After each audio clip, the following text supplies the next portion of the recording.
Just wait, sir, now. Good afternoon, viewers. This is Gagan Nagpal from Shri Balaji Action Medical Institute, Paschim Vihar, New Delhi. I am again back in action for you for another action for you. Dear viewers, today a very renowned and known medical fraternity in a very exclusive specialty is with us. His name is Dr. Neeraj Jain. Dr. Neeraj Jain is a world leader and teacher in pain management. He earned double fellowship from USA and Canada and holding 3 decades of experience in pain management. Pain management is a very vast thing. He treats the pain in a very unconventional way, and he is a senior consultant in interventional spine and pain management. Dear viewers, let's welcome Dr. Neeraj Jain. And today we are going to learn many things from him to treat the pain. Dear sir, welcome to our this show. Thank you. Thank you, friends. Thank you, Gagan. Thank you, Action Team. I think probably you're always in action, so it's good to talk and share people with something which is very, very big a problem. So we're going to share today, and there is a lot of slides as well as a demonstration on model. So you'll come to know practically what all the problems are people facing with in the back and neck pain. We're going to talk in detail, and then we'll just detail it further so that people get educated and they don't have to suffer.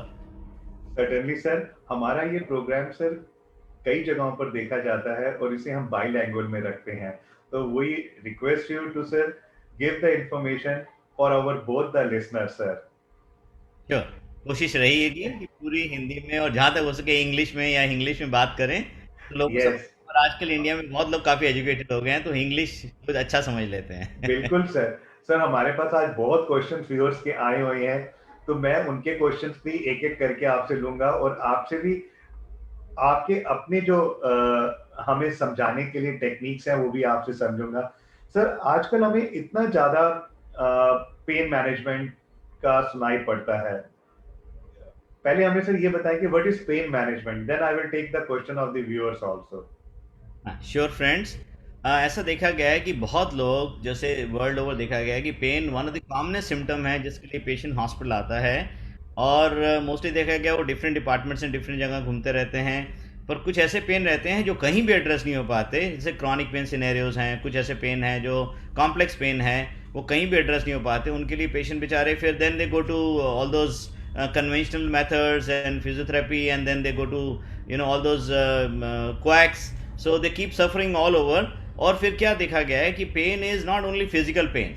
It goes, I just show you few slides just to make people understand कि such a big problem is menace, is a very big menace pain, chronic pain specially because it doesn't affect the body. वो mind में चला जाता है over a period of time. हमारे यहाँ कहा गया है कि अगर किसी को उंगली में एक पेन है तो स्पाइन में एक पेन है और ब्रेन में एक पेन है, पर 1 महीने के बाद वो स्पाइन में 10 और ब्रेन में 10 हो जाता है. और उससे 3 महीने मिल जाएं तो स्पाइन में 10 और ब्रेन में 100 गुना हो जाता है. तो वो एक पेन ठीक करने से ठीक नहीं होता. तो इसको जिसको साइमली दिया गया है कि जैसे जैसे पेड़ ऊंचा ऊंचा होता जाता है वैसे वैसे उसकी जड़ें गहरी होती जाती हैं. पेन को जितना मौका दे देंगे उतनी अपनी जड़ें गहरी कर लेगा, उतना डिफ़िकल्ट टू अपरूट हो जाता है. इसलिए पेन को जितना एक्यूट फेज में निकाल दिया जाए उतना अच्छा है. कुछ एक्यूट पेन अच्छे होते हैं, that's okay, that is body defence mechanism है. कहीं चोट लग रही है, कहीं को बर्न हो रहा है तो डिफेंस मैकेनिज्म है. पर वही कई बार क्रॉनिक पेन हो जाता है और डिफेंस मैकेनिज्म ना होके इट सेल्फ ऑफेंस मैकेनिज्म हो जाता है बॉडी के लिए. तो हमें उसको निकालना रहता है. मैं कुछ स्लाइड से आपसे शेयर करना चाहूँगा which will give an idea, practical idea to people what is pain all about and how do we really manage pain, question by question. I'll just show. So we are going to talk about neck pain and sciatica today, non-surgical treatment. Now yes, we have a surgical treatment, very good in subset of patients, but not all patients need surgery. So we'll talk on that. Just see, pain itself, ये देखा गया है कि it's more than diabetes, heart disease and cancer put together. इससे ज़्यादा ऑमनियस है pen. और USA में देखा गया है कि सिर्फ बैक पेन के लिए, नॉट क्रॉनिक पेन, सिर्फ बैक पेन पे $100 बिलियन यूएसए में ही खर्च होते हैं. हमारे यहाँ तो कोई डेटा ही नहीं है इतना खर्चा होता है. बिकॉज ये देखा गया है कि जो जो लोग काम करते हैं, जो वर्क लीव लेते हैं बिकॉज ऑफ डिसेबिलिटी और डिजीज़, उसमें बैक पेन सबसे कॉमन है वर्ल्ड ओवर, मैक्सिमम है. तो इसलिए इसको हम सीरियसली लेना चाहिए. और बैक पेन के अलावा नेक पेन, आर्थराइटिस और cancer pen neuropathic pain, headaches, ये सब पेन इतने कॉमन है कि हम इनको एड्रेस नहीं कर पाते हैं और वो बढ़ते चले जाते हैं। तो हमारे पास पेशेंट आते हैं 5 साल 8 साल से दर्द में जी रहे हैं। No, not good. हमें पेन को जैसे अर्लीस्ट ही उसको राइटली एड्रेस करना चाहिए और निकाल देना चाहिए। सी, एक ज़िंदगी मिली है और पेन पेन पेन में जीने से अच्छा है कि उसको बाहर करके और अपनी लाइफ को नॉर्मल कर लें। इसमें बहुत डिसेबिलिटी है। Pain is not only physical problem. Pain में देखा गया है कि लोगों को सोशल भी डीलिंक हो जाते हैं, फंक्शनल प्रॉब्लम तो हो ही जाती है, काम करने में प्रॉब्लम आती है, इमोशनल इश्यूज़ हैं और सबसे इंपॉर्टेंट है फाइनेंशियल इश्यूज़ है। हमने देखा है कि यंग लोगों को जिनको पेन होती है वो अपना लोग काम छोड़ के बैठ जाते हैं, घर पे आ जाते हैं, मैरिजेस ब्रेक हो जाती हैं, डाइवोर्सेस हो जाते हैं और पर्सनल लाइफ तो डिस्ट्रॉय हो ही जाती है। तो इसलिए ये कहा गया है कि पेन को मैनेज किया जाए, मैक्सिमली मैनेज किया जाए। और कई बार क्या क्रॉनिक पेन सफरर है, लोग समझते हैं पेन नॉर्मल है लाइफ में। नहीं, it's not a normal happening, it's abnormal. उसको अब एक्यूट पेन के अलावा क्रॉनिक पेन एबनॉर्मल है, उसको निकालने की कोशिश करें, उसको रखें मत। जितना रखेंगे उतना प्रॉब्लम करेगा। बहुत लोग ऐसा देखा गया है कि पेन किलर्स लेते रहते हैं, that is to be seen. I think ये एक इम्पॉर्टेंट पॉइंट है जिसको मैं एड्रेस करना चाहूँगा कि लोग क्या करते हैं, पेन हुआ और केमिस्ट के पास चले गए, वहाँ केमिस्ट उनको एक पेन किलर दे देते हैं और वो पेन किलर लेते रहते हैं और जिसकी वजह से बहुत बड़े इश्यूज आते हैं। बिल्कुल सर, आई थिंक सर आपने जो इतनी इम्पोर्टेंट चीज बताई है कि पेड़ को अपने अंदर मत रहने दें, क्योंकि इसके भी रूट्स जो है बढ़ जाते हैं, जिस तरह पेड़ के किसी रूट्स बढ़ते हैं। This is a very important sir information. मैं सर उसी पर ये क्वेश्चन सर पूछना चाहूंगा, आपने साथ में बताया भी हुआ है कि सर हाउ हाउ गुड और bad is self medication with pain killers, क्योंकि आजकल सर आप केमिस्ट पे भी जाते हैं और खुद भी इतनी टीयर 1 टाउन्स में पता उनको नॉलेज होती है कि पेन के लिए जी हम ये दवाई ले लें। तो सर आई वांट कि सर हमारे व्यूअर्स को पता चले कि सेल्फ मेडिकेशन कितनी हार्मफुल है और ये कितनी कितनी आपकी लाइफ को अफेक्ट कर जाती है। ऐसा देखा गया है कि जो इंडिया में स्पेशली फॉरेन कंट्रीज में नहीं होता है, जितने भी पेन किलर्स हैं वो शेड्यूल्ड ड्रग्स होते हैं, वो आपको ओवर द काउंटर में नहीं मिलेंगे एक्सेप्ट फ्यू सेफ वंस, जैसे टाइनॉल है, जैसे paracetamol which is safer one. But हमारे यहाँ देखा गया इवन द स्ट्रॉन्गर वंस, डाइक्लोफिन है या और भी ड्रग्स हैं, ब्रूफेन है, इबुप्रोफेन है, ये सब पेशेंट्स को फ्रीली अवेलेबल है on chemist stores, even online भी अवेलेबल है। अब प्रॉब्लम है कि आज के दिनों में जब ये चीज़ें मिल रही हैं, इतनी फ्रीली मिल रही है और पेशेंट को लेते हैं, बिकॉज पेन हो रहा है, पेशेंट को फर्स्ट जो चीज़ दिखती है वो पेन किलर। अब वो पेन किलर ले तो लेते हैं, उनको ये नहीं मालूम इससे नुकसान क्या है। तो देखा गया है कि अगर क्रॉनिक पेन किलर को लेते रहें तो किडनी में बहुत डैमेज होने का चांसेस होते हैं और ये कई बार लेट प्रेजेंट करता है, जब तक किडनी 50% ज़्यादा डैमेज हो चुकी होती है। जस्ट सिंपली देखा जाए कि एक किडनी को डोनेट कर देता है तो यूरिया क्रिएटिनिन नहीं बढ़ता, इसका मतलब है कि एक किडनी से काम चलता है 50% किडनी से। तो जब 50% ज़्यादा डैमेज होती है तब पता लगता है और तब देर हो चुकी होती है, तब उनको डायलिसिस के लिए जाना पड़ता है। और देखा कि हमारे आधी डायलिसिस यूनिट एनर्जेटिक नेफ्रोपैथी से भरे हुए हैं। और इसमें एक और चीज़ देखी गई, अगर डायबिटीज़ है, कोई कोमॉर्बिडिटीज़ हैं, डायबिटीज़ है या और प्रॉब्लम्स हैं, तो ये और फास्ट ख़राब होती है किडनी। एक और चीज़ देखी गई है, काफ़ी हाइपर एसिडिटी सिंड्रोम है, कई बार जीआई ब्लीड होते हैं इनके पेशेंट्स में और वो हमें कई बार देखे 4-5 ब्लड ट्रांसफ्यूजन देने पड़ जाते हैं क्यों। और इसको बहुत केयरफुल लेना चाहिए। हम कभी भी पेन किलर देते हैं तो गैस्ट्रिक प्रोटेक्शन दे के देते हैं, अदरवाइज नहीं देते हैं और वैसे शॉर्ट टाइम के लिए देते हैं। तो हम जब भी कोई पेन किलर किसी को देंगे तो हम किडनी फंक्शन का असेसमेंट करते हुए देते हैं ताकि किडनी में कोई डैमेज नहीं हो। बियॉन्ड 1 वीक तो नेवर। अगर देना है 2nd वीक में देना है तो किडनी असेसमेंट करेंगे। अब कई क्रॉनिक पेशेंट होते हैं, आर्थराइटिस है, तो हम किडनी सेफ मेडिसिन ढूंढते हैं। आजकल किडनी सेफ मेडिसिन भी आ गई हैं, कोशिश करते हैं उन्हीं को दिया जाए, किडनी डैमेज ना हो। और कुछ स्ट्रॉन्ग नारकोटिक्स हैं या और ड्रग्स हैं जिनसे लोगों को थोड़ा सा सिडेशन होती है, नींद सी आती है और अपना मेंटल कॉग्निटिव पावर लूज हो जाती हैं, तो उनको केयरफुली लेना चाहिए, नुकसान नहीं होने देना चाहिए।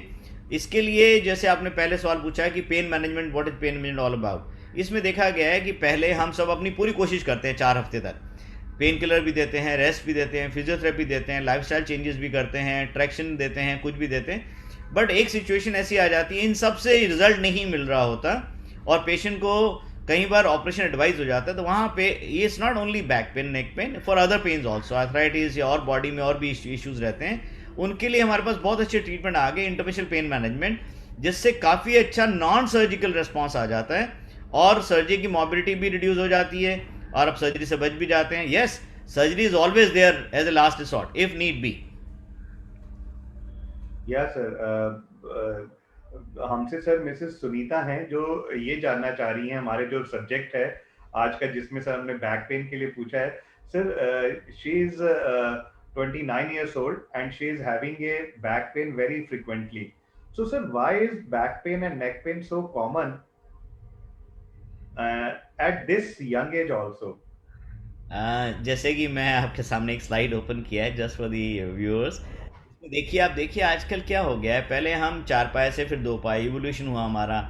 ये हमारा इवोल्यूशन हज़ारों लाखों सालों में हुआ, पर अभी कुछ दसियों सालों में क्या हो रहा है, डिकेड्स में हो रहा है कि बहुत स्ट्रॉन्ग रिवोल्यूशंस हो रहे हैं, स्पेशली इलेक्ट्रॉनिक रिवोल्यूशन और सब डिजिटल रिवोल्यूशन हो रहा है जो इसकी वजह से लाइफस्टाइल टोटली चेंज हो गया है। अगर आप देखिए कि जो पहली जनरेशन थी और आज की जनरेशन में, आप जाइए कॉमन प्लेस में जाइए तो लोग खेलते हुए मिलते थे पार्क में और होटल्स में और कहीं भी रेस्टोरेंट्स में और फंक्शन में। आजकल आप कहीं भी जाएंगे देखिए आधे लोग तो एक they are playing with their phones, they are playing with their WhatsApp messages and all.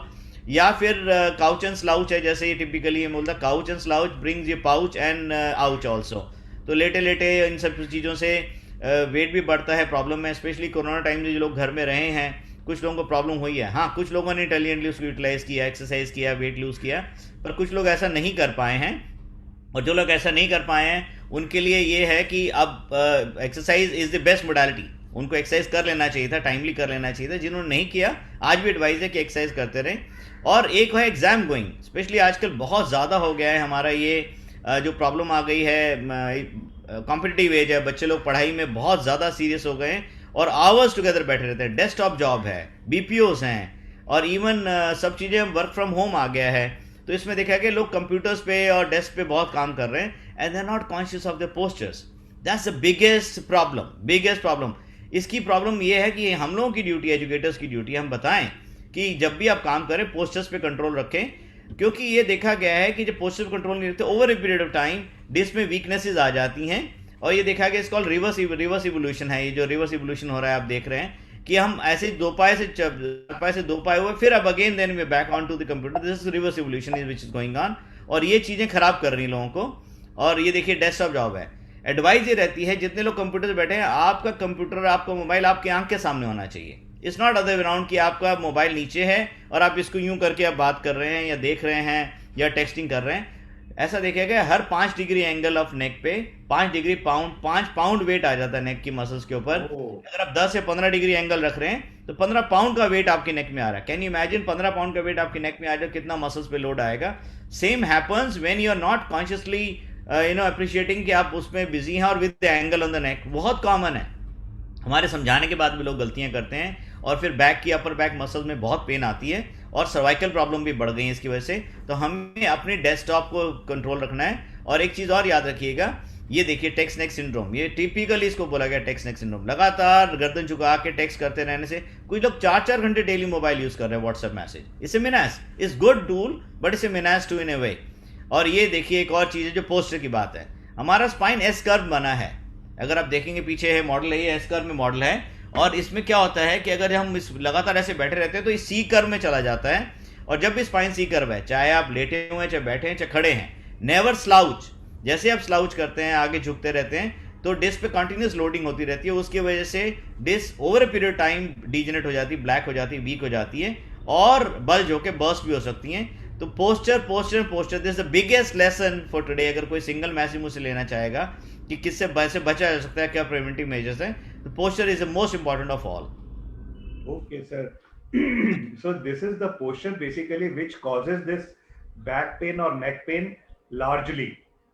या इस Correct, sir? पोस्चर लाइफस्टाइल, इसमें एक और चीज़ देखी कि जैसे आज के लोग लॉन्ग डिस्टेंस काम करने जाते हैं, दिल्ली टू गुड़गांव और ट्रैवल करते हैं, लॉन्ग ट्रैवलिंग वो भी एक इशू है, long hours of sitting issue है, और लो एक्सरसाइज, आप रूटीन ऐसा बिजी हो गया कि एक्सरसाइज का टाइम नहीं मिल रहा, लो एक्सरसाइज, ये सब इश्यूज हैं। इनको मिला के जो प्रॉब्लम आ रही है, एंड मोस्ट इंपॉर्टेंटली पोस्चर, आप कॉन्शियस नहीं अपने पोस्चर से, इन सब चीज़ों को मिलाने की वजह से हमारे बैक पेन और नेक पेन कॉमन होते जा रहे हैं।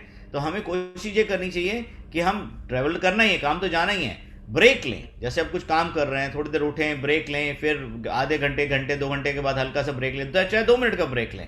एक कंटिन्यूस एक ही पोस्चर, एक ही सीटिंग ना रखें, और पोस्चर रखें भी तो एक सेट पोस्चर, एस कर पोस्चर रखें। इवन सोते हुए भी कहा गया है कि आप आगे झुक के स्लाउच होके मत सोइए। सर्दियाँ आ गई, लोग आगे झुक के उकड़ू होके सो जाते हैं। इससे भी स्पाइन में लोड पड़ता है। और लोग जैसे सुबह उठते हैं और ज़रा सा ब्रश करने लगते हैं तो बैक पेन शुरू हो जाता है, क्योंकि रात भर प्रेशर आता रहा डिस्क पे, तो सुबह उठते ही वो शुरू हो जाता है। तो हमें ये चीज़ें देखनी Oh, चाहिए कि इनको कंट्रोल में रखें। these are very important things, sir. So these wrong postures affect your discs, and once these things, these problems start occurring, so you have to be very very cautious, viewers, and you should see the doctor, and if pain is persisting, you should certainly see that how you can get relief of the pain. Sir, I we want to know, sir, one more thing, that now when we know the disc is a reason for pain, are there any other cause also to for these back and neck pains, sir, other than Sure. these things? So first let me come go on with the posture issue. Posture जब लेटते हैं तो disc का pressure 25 रहता है, जैसे खड़े होते हैं तो 100 हो जाता है डिस्क का प्रेशर, और जैसे हम बैठते हैं तो 140 है। जब हम बैठे हो तो हमारा डिस्क का प्रेशर खड़े होने से ज़्यादा है, याद रखिएगा। और जब बैठ के आगे झुकते हैं, दीज आर रेड फ्लैग्स, ये आगे झुकते ही डिस्क के ऊपर लोड आता है और डिस्क वीक होती हैं पीछे से और बर्स्ट हो जाती हैं। तो हम ये जो झुक के जो वेट उठाते हैं, लोग उनको मना करते हैं कि आगे झुक के वेट ना उठाएं, इससे इससे डिस्क पे लोड, सडन लोड आता है और डिस्क बर्स्ट हो जाती है। तो हमेशा कहा गया कि बैठ के खड़े हुआ जाए, वेट उठाया जाए। ये डिस्क का स्ट्रक्चर ऐसा है, डिस्क ये डोनट की तरह होती है, एक जेली होती है अंदर, जो शॉक एब्जॉर्बर की तरह काम करती है।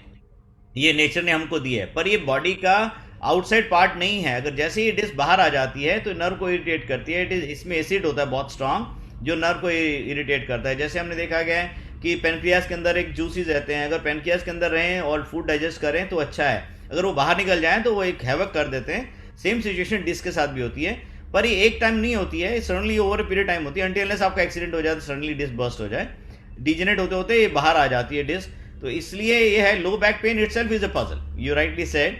एक बहुत क्वेश्चन आ जाता है, कहीं एक वजह नहीं, कई वजह हैं। और कई बार देखा गया है कि सर्जरी एक चीज़ को एड्रेस करती है, बाकी चीज़ें छूट जाती हैं, इसकी वजह से पेन रह जाता है।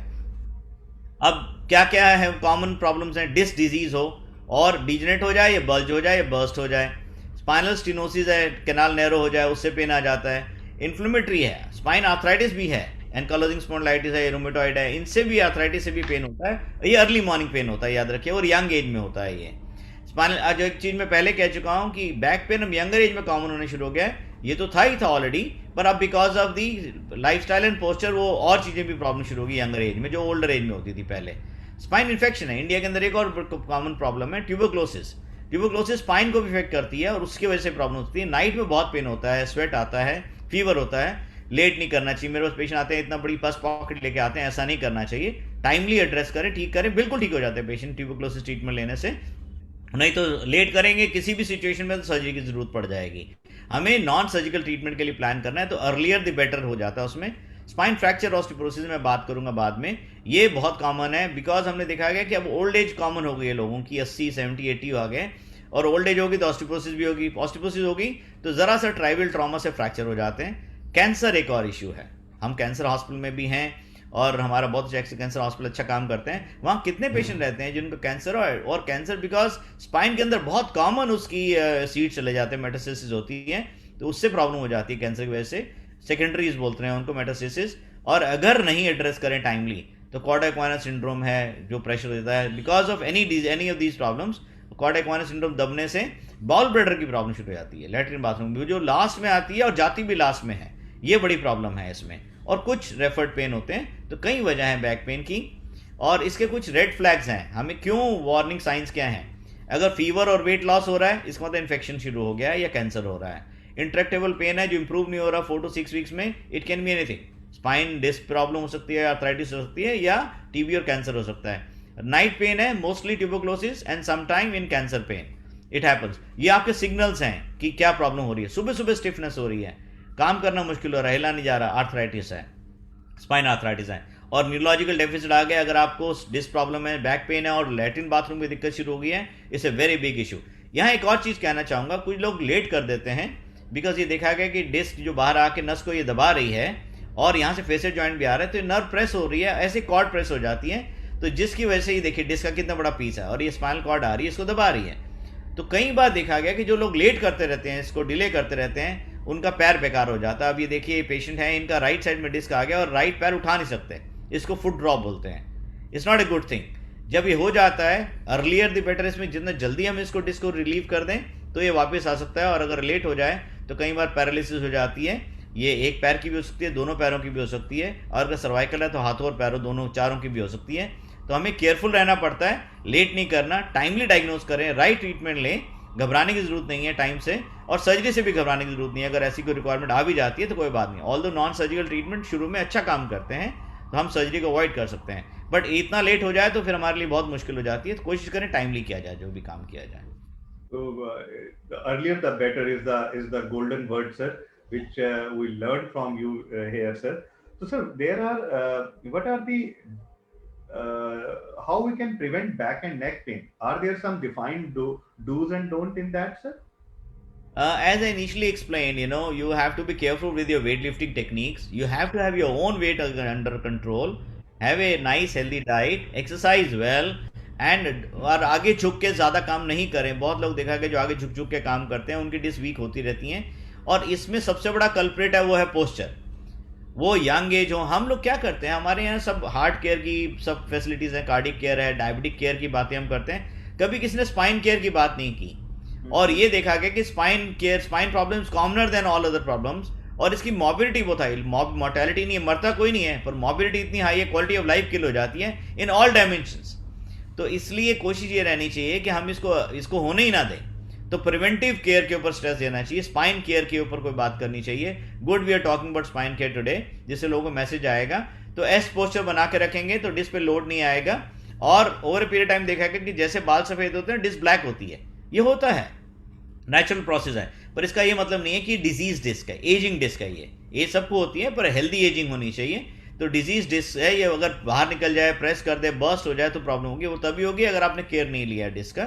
तो ये एक इंपॉर्टेंट चीज़ है, जो लोग ध्यान करेंगे तो नॉर्मली इश्यूज नहीं आएंगे। और उससे इंपॉर्टेंट है, अगर आप कॉन्शियस रहेंगे कि हाँ बैक पेन है, एक ओपिनियन ले लीजिए पेन स्पेशलिस्ट की, अच्छे स्पेशलिस्ट की, तो कोई इशू नहीं आना चाहिए। अभी देखा गया जब अर्ली डिस्क डिजीज होती हैं तो आजकल क्या हो गया, रीजनरेटिव मेडिसिन आ गई है, बहुत बड़ा डोमेन है ये। जैसे फर्टिलाइजर होते हैं, ऐसे हम डिस्क के अंदर कुछ इंजेक्शन लगाते हैं जो स्टेम सेल और पीआरपी अपने ब्लड से बना के स्टेम सेल बनाए जाते हैं, पीआरपी सेल्स होते हैं, उनको डाल देते हैं, डिस्क रीफॉर्म हो जाती है। ऐसा नी में भी है, ऐसा और बॉडी में स्ट्रक्चर, रीजनरेटिव मेडिसिन है, मसल्स में, टेंडन्स में बहुत हेल्पफुल है रीजनरेटिव मेडिसिन है। हम किस दिन और बात करेंगे, it's a full domain in itself. But ये एक बहुत ब्यूटीफुल थिंग है, एक न्यू थिंग आ गई है, स्टेम सेल से रीजनरेट कर लेना डिस्क को। क्योंकि देखा गया है जो डिस्क है ये स्लोली बर्स्ट होती रहती है। अब बड़ी टिपिकल स्टोरी है, पहले बैक पेन होता रहेगा काफ़ी टाइम तक, बैक पेन होते तो डिस्क टीयर हो रही है, पेन हो रहा है, और ये डिस्क जैसे ही बाहर की तरफ आती है और जैसे बाहर निकल जाती है और नर्व को टच करती है, लेग की नर्व को, तो बैक का पेन लेग में चला जाता है। उस समय ये देखिए, ये बाहर आ गई एकदम से, सडनली एक दिन बर्स्ट हुआ, बाहर आ गई, नर्व को टच हुआ, और इसमें एसिड होता है जो इरिटेट करता है नर्व को, मैंने बताया। तो एकदम लेग में पेन आ जाएगा, ऐसे शूटिंग पेन आ जाएगा लेग में। This called sciatic pain, because ये शियाटिक नर्व होती है, 5 नर्व से मिलकर बनती है, और इसको हम शियाटिक नर्व, शियाटिका बोलते हैं। और जब ये शुरू हो जाता है तो पेशेंट कहता है बैक पेन खत्म हो गया, लेग में आ गया। हमें मालूम है इटसेल्फ कि हम क्या हो रहा है। और इनफैक्ट हम अगर हम एरिया बताएं तो हमें पता भी लग जाता है कि कौन सी रूट प्रेस हुई है, बिकॉज उनका स्पेसिफिक एरिया, हर नर्व का स्पेसिफिक रूट है, उसको इन्फेक्ट करती है और इन्फ्लेम कर देती है। तो इसको जो हमारे ट्रीटमेंट हैं वो बहुत स्पेशल ट्रीटमेंट है। I will explain you on these treatments also. Oh, sir, this is I think we have gained very important information. हमसे सर अभी किसी ने ये भी पूछा कि sir when should we see a pain specialist? तो I think आपने सर बहुत ब्यूटीफुली ये बताए हैं कि जब ऐसे ऐसे आपको circumstances दिख रहे हैं तो you should certainly see to the pain specialist. Am I correct, sir? No, very very truly, very truly. No, factually speaking, no, अगर राइट टाइम देखते हैं तो हम लोग लीस्ट मॉबिलिटी से निकल जाएंगे, कम से कम कॉम्प्लिकेशन से बाहर आ जाएंगे।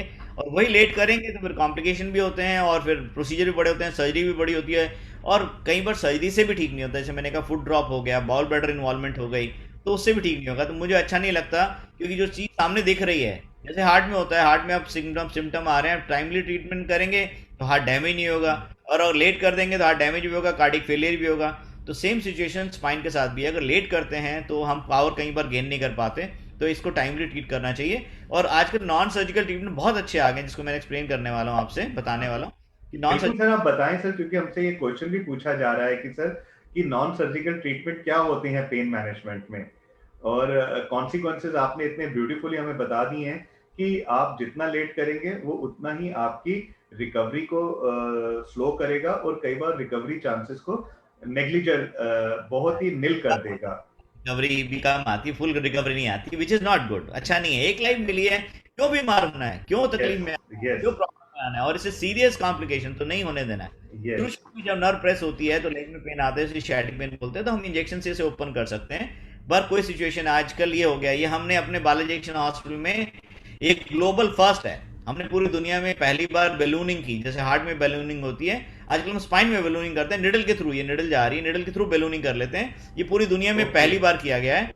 और इसको हमने fifth world congress of minimum spine surgeon में इसको I gave a talk, doctor Neerja ने gave a talk, epidural ballooning के ऊपर टॉक दिया था। तो हम बैलून से भी ओपन कर सकते हैं नर्व को, क्योंकि प्रेस हो जाती है, और हम बैलून करके जैसे हार्ट में क्लॉक ओपन कर लेते हैं, हम स्पाइन में भी ओपन कर सकते हैं।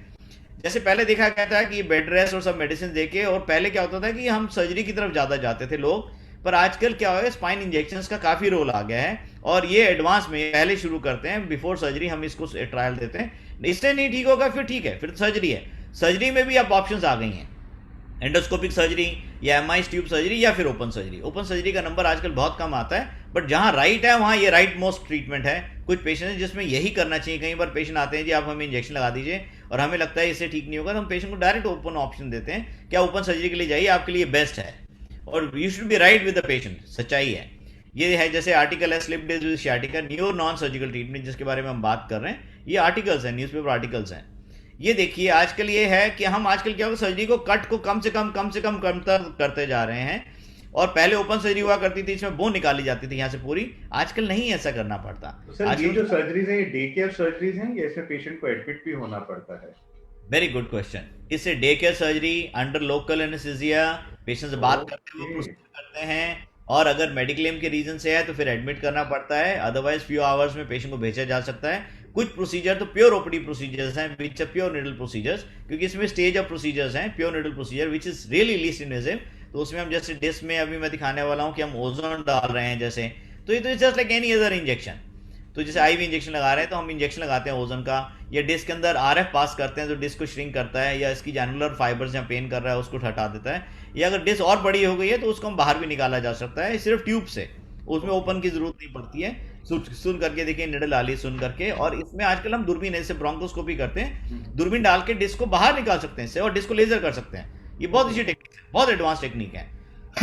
आपसे शेयर करना चाहूंगा, ये हमारे पास लेजर मशीन है, ये इंडिया में बहुत कम ही मशीन है, 10 से भी कम मशीन है ऑल ओवर इंडिया, जिसको स्पाइन में हम लेजर यूज करते हैं। तो ये लेजर मशीन है, और ये हमारे पास बालाजी एक्शन हॉस्पिटल में है, जिससे हम लेजर करते हैं। इसमें ट्रॉमा नहीं, डैमेज नहीं, और रियल लेजर है ये, 80 वाट है, होली मैग लेजर है। या फिर कई बार होता है कि निडल के थ्रू हम ड्रिल भी कर सकते हैं डिस्क को। और ये जैसे एंजियोग्राफी स्वीट आप देख रहे हैं, जैसे एंजियोग्राफी करते हैं, same situation, same OT form format हम यूज करते हैं अंडर सीएम गाइडेंस, फ्लोरो गाइडेंस में, और आपको टीवी में सब दिख रहा है कि आप क्या कर रहे हैं, और पेशेंट लोकल में पेशेंट से बात भी कर रहे हैं। और ये देखा, और उसमें एनएसए की कॉम्प्लिकेशन नहीं है। कई बार पेशेंट लेट आते हैं, ये ओल्ड एज होते हैं, मॉबिलिटीज हैं, जिनको सर्जरी हो ही नहीं सकती है, उनके लिए बहुत अच्छी ऑप्शन है। हम ड्रिल कर सकते हैं डिस्क मटेरियल को, जैसे आप देख रहे हैं। और अगर फिर भी डिस्क बढ़ गई है, ज्यादा बड़ी हो गई है, तो डिस्क को आउट किया जा सकता है, ऐसे डिस्क को निकाला जा सकता है। ये ट्यूब है छोटी सी, इस ट्यूब के थ्रू इसको डिस्क को बाहर कर दिया, और ये पेशेंट पैरालाइज होने से बच गया। अब कुछ ओके। पेशेंट है, जैसे आपके सामने पेशेंट दिखा रहा हूं, ये पेशेंट पैरालाइज आएंगे, जस्ट हम्म। बिकॉज सर्जरी से डरते रहते हैं और हम्म। ट्रीटमेंट नहीं कराते हैं, तो पैरालाइज हो गई हैं। आप कितने भी डॉक्टर सर्जरी कर लें, कुछ भी कर लें, अब ये पैरालिसिस रिकवर करना मुश्किल है, बिकॉज इसको कुछ महीने हो चुके हैं, और ओवर पीरियड टाइम इनको कैथेटर भी डल जाते हैं। तो मैं इसको बहुत गलत समझता हूँ कि ऐसा नहीं होना चाहिए। और पेशेंट से पूछा भी क्यों नहीं करा रहे, तो बोलते हैं हमारे रिलेटिव हमसे बहुत प्यार करते हैं, इसलिए सर्जरी नहीं करा रहे। ऐसा प्यार ठीक नहीं है जो पेशेंट को पैरालाइज कर दे, मैं इसके अगेंस्ट हूँ, बिल्कुल, प्योर। बिल्कुल, बिल्कुल सर। मेरे ख्याल सर अब हम इतना एडवांस हम हो चुके हैं, and your experience of more than 30 years has given a lot much in the treatment of spine and neck pain management, which is our today's main topic. Sir, we want to know, जैसा कि आपने बताया कि non डिस्कल back pain और neck pain में ये options हैं। Sir इसी तरह के ऑप्शंस, नॉन सर्जिकल ऑप्शंस कुछ और भी हैं इसी ट्रीटमेंट में? हाँ, ये आप देखिए, मैं एक्सप्लेन करते हुए आगे बता रहा था, जब हम देखते हैं कि अब रीजन हमने डिस्क को ट्रीट किया, अब कई बार ये होता है कि 40-50% प्रॉब्लम बिकॉज ऑफ डिस्क होती है। पर ऐसा देखा गया है कि कई बार ये प्रॉब्लम फेसेट जॉइंट्स रहती है, अगर डिस्क पुरानी हो जाती है और कंप्रेस होती रहती है। तो जैसे हमने शुरू में बताया था कि जैसे ये डिस्क है और ये हमारा ये है, ये यहाँ पे हम दबा रहे हैं तो ये डिस्क बाहर निकल रही है और ये नर्व को प्रेस कर रही है ऐसे। ठीक है ना, आप देख रहे हैं नर्व को प्रेस कर रही है, ये ऐसे दिख रहा होगा आपको, नर्व को प्रेस कर दिया इसने। पर सर अगर पेटा में डिस्क दबी रहती है तो ये हाँ। जॉइंट्स पे लोड आ जाता है और ये जॉइंट्स में डैमेज शुरू हो जाता है। जस्ट लाइक नी जॉइंट, ये स्पाइन में 33 वर्टिब्रा होती हैं और इनके बीच में 25-26 लेवल के बीच में ये जॉइंट्स होते हैं दोनों साइड। किसी भी एक जॉइंट में पेन हो तो नी में जैसे पेन होता है वैसे पेन हो सकता है इन जॉइंट्स में। तो ये जॉइंट पेन शुरू हो जाते हैं बिकॉज लोडिंग यहाँ शुरू हो गई पीछे, अगली की जगह पीछे जॉइंट में लोडिंग शुरू हो गई और 80-20 का रेशियो खत्म हो गया। तो ये एक वजह बन जाती है कि ये पेन बैक पेन होना शुरू हो जाता है। लोग इसको डिस्क पेन समझते हैं, हमेशा डिस्क पेन नहीं होता, कई बार प्योर यंग एज में प्योर फेसेट पेन होते हैं और specially weight lifters and all में काफ़ी कॉमन है। और लोग बेचारे सिकाई करते रहते हैं, कई बार पूरी बैक बर्न कर लेते हैं सिकाई कर करके, which is not the only option. We have a very good option available which is cure. See, हम यहाँ सिर्फ पेन मैनेज नहीं कर रहे हैं, हम पेन को क्योर कर रहे हैं, ट्रीट कर रहे हैं। एक होता है सिर्फ मैनेज करने का, तो उसको ट्रीट कर देना, आप रूट कर देना। जैसे मैंने शुरू में कहा था आपसे, हम इसमें इंजेक्शन लगाते हैं जॉइंट के अंदर, और ये जॉइंट के अंदर ये जैसे इंजेक्शन लगा तो जैसे इन्फ्लेमेशन नी में लगाते हैं तो फर्क पड़ जाता है, इसमें फर्क पड़ जाता है। पर अगर ये बार बार पेन होता है तो हम इसकी जो नर्व सप्लाई है उसको हम आरएफ से ब्लॉक कर सकते हैं, which is very very good option which works for years together, मतलब सालों साल काम करता है। कई बार देखा गया कि छोटी सी हड्डी बड़ी हुई है, अब ये पेन कर रही है, सीटी स्कैन में देख रहे हैं अब ये रब कर रही है ओवर, और इसे ये नॉर्मली ऐसे होनी चाहिए गैप, पेन करने लगती है, एबनॉर्मेलिटी है तो पेन करते हैं। इनका ट्रीटमेंट है आजकल, घबराने की जरूरत नहीं है, पहले नहीं था आजकल है। और ये जैसे एसआई जॉइंट पेन है, बैक में एक एसआई जॉइंट है कॉमन है, ये फ्रंट में ऐसे पेन करेगा और बैक में ऐसे पेन करेगा। तो इन चीज़ों के स्ट्रेट फॉरवर्ड ट्रीटमेंट है, इंजेक्शन लिया, निडल डाली और इंजेक्शन डाल दिया, ठीक हो गया। रिपीट हुआ तो आरएफ कर दिया, don't have to suffer for ages together. एक बहुत कॉमन चीज मैं आप लोगों से शेयर करना चाहूंगा, वेरी इंटरेस्टिंग। आजकल बहुत देखा गया है लॉकडाउन डेज के बाद में कि लोग टेल पेन के साथ, टेल बोन पेन के साथ बहुत हाँ सर, बिल्कुल सर, मैं भी सर यही पूछना चाहता हूँ कि सर टेल बोन पेन क्या है ये। ये एक्चुअली जो कंटिन्यूस सीटिंग करते हैं, स्पेशली ऐसे एक और चीज कहूंगा, जो लोग हार्ड बेंचेस बैठते हैं, स्कूल के बच्चे हैं, या जो लोग मेट्रो में बहुत लंबा लंबा सफर करते हैं, या हार्ड सर्फेसिस बैठे रहते हैं कंटिन्यूस, तो हमारी जो टेल है वो एक्चुअली तो वेस्टिजियल हो गई है, पर अभी भी इसका कुछ पोर्शन है जो अभी है। और कुछ लोगों की टेल बोन थोड़ी सी एलोंगेटेड होती है, वो नीचे सरफेस पे टच करके, स्पेशली जब बैक में पीछे झुक के ज़्यादा बैठते हैं, जिसमें काउच क्लाउच बोला था, उन लोगों की टेल ज़्यादा टच होती है और वो फिर क्या करता है कि वो टेल इरिटेट होके वहाँ मसल्स में स्वेलिंग आ जाती है और पेन करने लगती है।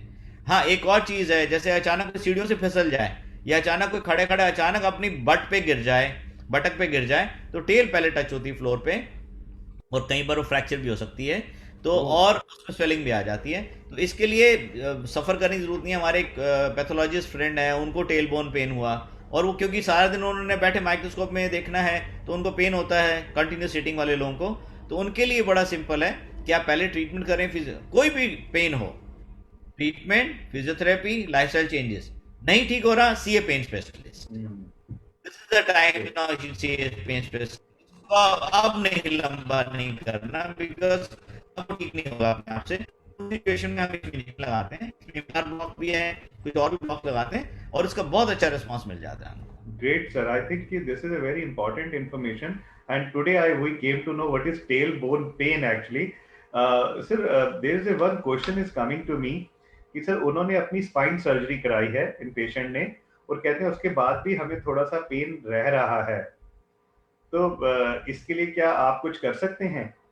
हाँ, नहीं, definitely I just come to that. थोड़ा सा नेक पेन पे एलिब्रेट करके I come to that point, because there are few slides for neck pain which is important, very very important. हमने बैक पेन की काफी बात की, सेम सिचुएशन हमारी नेक में, शोल्डर से होते हुए हाथ में दर्द आ जाता है, जिसको ब्रेकैल्जिया बोलते हैं, इसको हाथ का शैटिका कहना चाहे आप कह सकते हैं, जैसे शैटिका होता है लेग में या ब्रेकैल्जिया होता है। ये यहाँ डिस्क में दबने से नर्व से, it's not only muscular pain, या नर्व प्रेस हो रही है, देखिए नर्व प्रेस हो रही है और पेशेंट का इतना बुरा हाल है back for suicide. So this not good, because हाथ रखा ही नहीं जाता उनको नीचे, हाथ सिर पे रख के बैठना पड़ता है, इतनी पेन होती है। और यहाँ हम इंजेक्शन लगाते हैं और इंजेक्शन से नर्व को रिलीज कर लेते हैं क्योंकि नर्व यहाँ प्रेस हो रही है। ये सिंपल ट्रीटमेंट्स हैं और ये डुएबल हैं, just injection, just like any other injection. एक इंजेक्शन है, नर्व को ओपन कर लिया इसने, और इसके बाद डिस्क अगर प्रॉब्लम कर रही है, डिस्क भी इन्वॉल्व है, तो डिस्क के अंदर हम ओजोन इंजेक्शन लगाते हैं, डिस्क में लेजर पास करके, आरएफ पास करके उसको श्रिंक कर सकते हैं। इसमें it's not a big thing, just see this, ये निडल के थ्रू हो रहा है just like any other injection, और ये हम आरएफ पास कर रहे हैं इसके थ्रू, और ये डिस्क को श्रिंक कर लेता है, वापस से अपनी जगह ले आता है। बहुत बार सर्जरी से बचा जा सकता है, बिकॉज सर्वाइकल सर्जरी थोड़ी सी ज़्यादा बड़ी होती है लंबर से, और ज़्यादा कंसर्न रहता है उसमें। और इसमें देखा गया जैसे हम निडल डाल के उसके अंदर कॉपलेशन कर रहे हैं, लेजर कर रहे हैं, और डिस्क श्रिंक हो गई। अब देखिए कोई इंसीजन लाइन नहीं है, अगर ध्यान से देखें ये मेरा थंब है, देखिए इतने से निडल पैसेज से काम हो गया, नहीं तो कितना बड़ा कट और कितनी बड़ी सर्जरी होती है, तो ये वॉटेबल है। दूसरी एक और चीज़ देखी गई है, सर्वाइकल जॉइंट पेन करते हैं, जैसे हम डिस्क की पेन की बात करें, सर्वाइकल में जॉइंट जैसे लंबर जॉइंट है, सर्वाइकल जॉइंट्स भी होते हैं। ये देखिए सर्वाइकल में ये जैसे डिस्क की बात हो रही थी अभी, अब सर्वाइकल में ये जॉइंट्स हैं पीछे, ये पेन करते हैं कई बार, इनकी वजह से पेन होता है। और ये देखा गया है जब रॉन्ग पोस्चर में आप बहुत देर बैठे या लेटे रहते हैं तो इसकी वजह से सर्वाइकल जॉइंट में पेन आ जाता है, तो और वो तंग करता है, जिसको कैच भी बोलते हैं, कई बार नेक में कैच हो जाता है। तो इसके लिए कुछ नहीं, इसकी जो नर्व को ब्लॉक करें, जॉइंट में इंजेक्शन लगाएं, नहीं ठीक होता नर्व को ब्लॉक कर दें, सिंपल है, निडल डाला उसको आरएफ पास कर दी, ब्लॉक हो गया, अब सालों के लिए दर्द नहीं होगा। बट ऑलवेज रिमेंबर, जब भी कोई ट्रीटमेंट करें, पेन ठीक कर रहे हैं, डिजीज को भी ठीक करते रहें, साथ साथ कोशिश करें डिजीज भी रिवर्स हो जाए।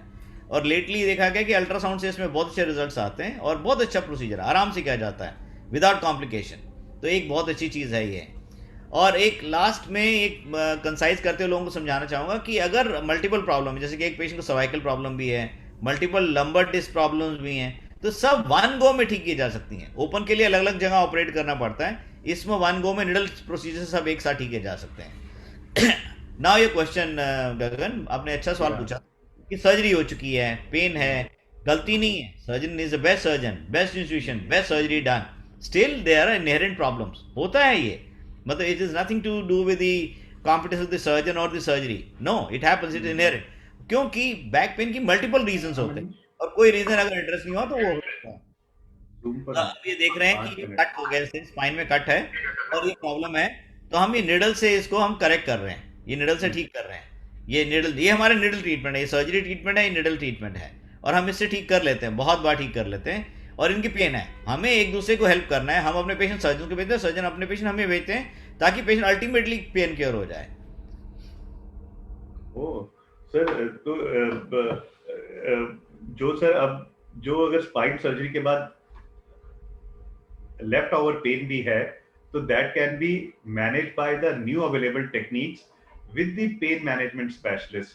So viewers, the medical science has now advanced so much that you have a now availability of alternative techniques with Dr. Neeraj Jain. Am I correct, sir? Yeah, that's right. No, we are the advanced most techniques which is there in the western world, अब India में भी available है।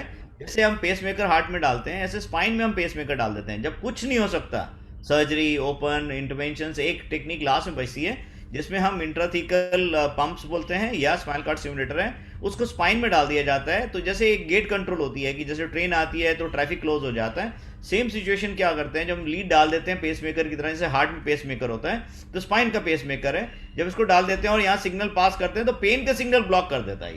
ये बहुत Okay. Very good technique lately available, Yes. और ये बहुत अच्छा काम कर रही है। We gonna talk more about osteoporosis and the that part of the problem.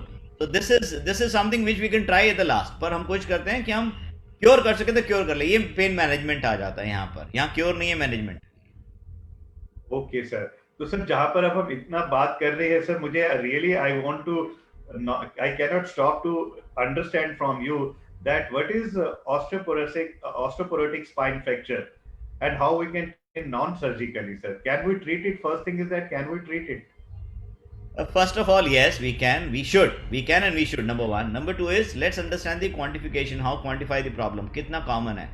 क्योंकि पहले क्या होता था, एज एक्सपेक्टेंसी 50 साल होती थी, ऑस्टियोपोरोसिस सेटिंग होने से पहले लोग नहीं रहते थे, एक्सपेक्टेंसी कम थी। आज की एक्सपेक्टेंसी जापान में, यूएसए में चले जाए, जापान में 90 इयर्स नॉर्मल एक्सपेक्टेंसी है, यूएसए में 85-90 नॉर्मल एक्सपेक्टेंसी है। जब कोई भी person 85-90 specially ladies post menopausal जाएंगे तो ऑटोमेटिकली उनके अंदर ये प्रॉब्लम सेट इन हो जाती है कि ऑस्टियोपोरोसिस सेट इन होगी, और जितना ऑस्टियोपोरोसिस होगी उतना चांसेस ऑफ फ्रैक्चर बढ़ जाते हैं स्पाइन में, बिकॉज बोन रबरी हो जाती है, चौकी हो जाती हैं, सॉफ्ट हो जाती हैं। और ये देखा गया बोन एम्प्टी बोन सिंड्रोम है, जैसे हेल्दी बोन है और ये एम्प्टी बोन सिंड्रोम है, देखिए एम्प्टी है तो ये it tends to crack, it's as simple as that. और इसके लिए क्या देखा गया है कि अगर हम इनको टाइमली ट्रीटमेंट नहीं करते तो इनकी मोबिलिटी प्रॉब्लम भी बढ़ जाती है, लाइफ की क्वालिटी जीरो हो जाती है, एंड बहुत बार देखा गया है कि डेथ भी हो जाती है, क्योंकि ओल्ड एज में कोई अगर बिस्तर में आएगा तो डेथ उसमें एक सर्टेन सा सीक्वेंस है, कॉन्सिक्वेंस है।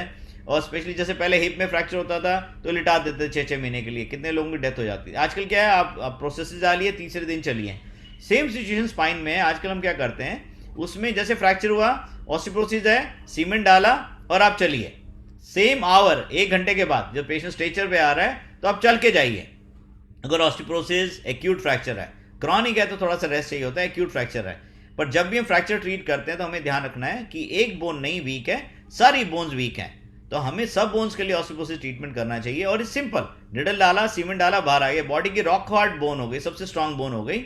और इसके लिए हमें अब चिंता करने की जरूरत नहीं है। ये देखिए, कई बार कलैप्स हो गया, अगर बोन बैठ गई, जैसे वो लोग लेट आते हैं, मैं थोड़ा वार्न करूं, उसमें फिर हमें काम पड़ता है, हमें बैलून करके पहले उसको खड़ा करना पड़ता है, बोन को उठाना पड़ता है, फिर सीमेंट डालते हैं उसमें। पर yes, it's a good treatment. इसे क्विक फिक्स ट्रीटमेंट। ये गिरे गुरुद्वारे में, सुबह फ्रैक्चर हो गया और ये नाइट में निडल डाल के सीमेंट डाला और अगले दिन फिर आप वापस घर जाइए, अगले हफ्ते फिर गुरुद्वारे जाइए और काम पे जाइए। आजकल टाइम नहीं है लोगों के पास बिस्तर में पड़े रहने का। नो, अपनी लाइफ, नॉर्मल लाइफ में वापस जाइए, नथिंग रॉन्ग। डायबिटिक पेशेंट है, कोई लोग एल्कोहलिक भी होते हैं, उनमें ज़्यादा ऑस्टियोपोरोसिस होता है, और कोई लोगों को पैथोलॉजिकल ऑस्टियोपोरोसिस होता है। फ्रैक्चर कॉमन है, पर फ्रैक्चर के साथ सफ़र करने की ज़रूरत नहीं है, सफ़र करने की ज़रूरत है, सफ़र करने की ज़रूरत नहीं है। आप सफ़र करिए, जाइए, घूमिए फिरिए, बट डोंट हैव टू। पर कई बार देखा गया है कि in spite of open big surgery कई पेशेंट का पेन रह जाता है, जैसे इस पेशेंट का, तो इसको हमने सीमेंट कर दिया। अब एक आइडिया लेने के लिए, ये ओपन सर्जरी का स्कार है और ये हमारा स्कार है, ये हम एक पिन होल से काम कर रहे हैं। बट कई बार पिन होल से ही काम हो जाता है, हमें ओपन की जरूरत नहीं होती है। कई बार ओपन करना पड़ता है, फॉर श्योर ओपन करना चाहिए, श्योर करना चाहिए। पर उसमें हमने सप्लीमेंट किया। इस केस में ये ओपन सर्जरी हो चुकी है और हमने एक फ्रैक्चर बच गया, उसको हमने सप्लीमेंट कर दिया, दैट्स ऑल। जैसे मैंने पहले बयान किया, ऑस्टियोपोरोसिस एक सिस्टमिक डिजीज है। ये सारी बोन, एक बोन फ्रैक्चर हुई, नहीं ध्यान दिया, 6 फ्रैक्चर हो गई, 6 के 6 को हमने सीमेंट किया। ये वर्ल्ड रिकॉर्ड था, उस समय 2010 में किया था। और 2012 में वर्ल्ड कांग्रेस में मैं इसको प्रेजेंट करके आया था मियामी में, और वर्ल्ड लीडर्स थे, तो वो लोग इतना इंप्रेस हुए थे, कहते डॉक्टर साहब we want to see your work, हम आपका काम देखना चाहते हैं। वो इतना खुश हुए, ये वर्ल्ड लीडर्स हैं। पर जो भी हो, हमारी कोशिश होनी चाहिए कि ओल्ड एज है, क्वालिटी में जिए, अच्छी जिए, हमारे बड़े हमें आशीर्वाद देते रहें, दुख में ना जिए, आखिरी दिन तक खुश रहें, हेल्दी रहें, और जब जाएं तो तकलीफ में ना जाएं। बस हमारी कोशिश ये, दिल से कोशिश रहती है, और ये हमारे अपने वो पेरेंट्स के लिए। और एक दिन हम भी एज करेंगे तो हम यही चाहेंगे, हम क्वालिटी लाइफ में रहें खुद ही, और सब लोग क्वालिटी लाइफ लीड करें। Thank you, sir. I think today you had given us a very, very important assurance कि सफर ना करें, सफर करें। ये sir, I think this is a wonderful tagline from a pain specialist. I must thank you sir, for being with us. Dear viewers, Dr. Neeraj Jain is available with us on Wednesday and Saturday, 11 to 1 in Shri Balaji Action Medical Institute. So if you have any more questions, you can send me on my inbox, and I can certainly try to revert on those questions with sir. And if you want to meet Dr. Neeraj Jain, you can always come on Wednesday and Saturdays. Thank you, sir, for being with us. And we request you that, sir, next time we will speak to you on some other topic to make our viewers understand that how they can lead to a quality life. Yes. So the point is, teaching is learning. So I keep teaching. We do training courses here at Balaji Action Hospital, and we have trained about 250 doctors from world over, not India, world over. Yes. हम विश्व गुरु थे, हम विश्व गुरु हैं, हम विश्व गुरु रहेंगे। हमें हमारी कोशिश ये रहनी चाहिए, और ये हम आज से नहीं, 5000 साल से ऐसा है। हम उसमें अब हमें ट्रेंड हमें वापस लाना होगा। और ये मॉन्ट्रियल डिक्लेरेशन था, जिसमें कहा गया था कि pain relief is human right, और ये हमारी ड्यूटी है कि हम जितना कोशिश करें मैक्सिमली पेन रिलीफ पेशेंट को दे के रखें और क्वालिटी लाइफ दें, अच्छे रहें, प्रिकॉशन लें, केयर रखें, स्पाइन की प्रॉब्लम होने मत दें, है तो उसको मैनेज करें, लेट नहीं करें, और मॉबिलिटी नहीं आनी चाहिए। और एक लाइफ ज़िंदगी मिली है, उसको अच्छे जियो, भरपूर जियो, खुशी से जियो, and stay pain free. Thank you, sir. Thanks a lot, sir. Stay corona free also. Thank you. Okay, bye bye.